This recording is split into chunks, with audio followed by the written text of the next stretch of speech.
Hi மக்களே, உங்கள் அனைவருக்கும் இனிய விநாயகர் சதுர்த்தி நல்வாழ்த்துக்கள். ஸோ விநாயகர் சதுர்த்தி வந்து செவ்வாய்க்கிழமையே ஆரம்பித்து புதன்கிழமை மதியானம் வரைக்கும் தான் இருக்குது அப்படிங்கிற மாட்டோம் அம்மா சொல்லியிருந்தாங்க.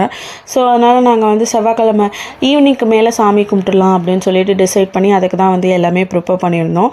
நான் வந்து என்னென்ன ப்ரிப்பேர் பண்ணியிருந்தேன்னா பிடி கொழுக்கட்டை, பூர்ண கொழுக்கட்டை, கார கொழுக்கட்டை, சுண்டல் அண்ட் கொஞ்சோண்டு வடை இதெல்லாம் தான் நான் வந்து சாமிக்கு படைத்தேன்.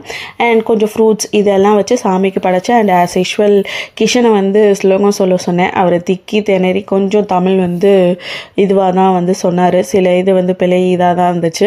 அண்ட் இதை வந்து நான் அந்த ஸ்லோகம் சொன்னதை வந்து லாங் வீடியோவில் அட்டாச் பண்ணியிருக்கேன், வேணும்னா நீங்கள் போய் பாருங்கள். சரி, இன்னும் சாமி கும்பிட்டு முடிச்சதுக்கப்புறமேட்டு தான் திவ்யாட்ட வந்து கால் வந்துச்சு, இந்த மாதிரி ரிப்திக் பர்த்டே வாங்கன்னு சொல்லிட்டு. ஸோ அங்கே போயிட்டு கேக்லாம் வெட்டிட்டு ஃபோட்டோஸ்லாம் எடுத்துகிட்டு ஜாலியாக கொஞ்சம் நேரம் பேசிகிட்டு இருந்துட்டு அதுக்கப்புறமேட்டு தான் வீட்டுக்கு கிளம்பி வந்தோம். கீழே வந்து ஷார்ட்ஸில் வந்து லாங் வீடியோ இருக்குது, வேணா போய் பாருங்கள். அடுத்த வீடியோவில் பார்க்கலாம். தேங்க்ஸ் ஃபார் வாட்சிங்.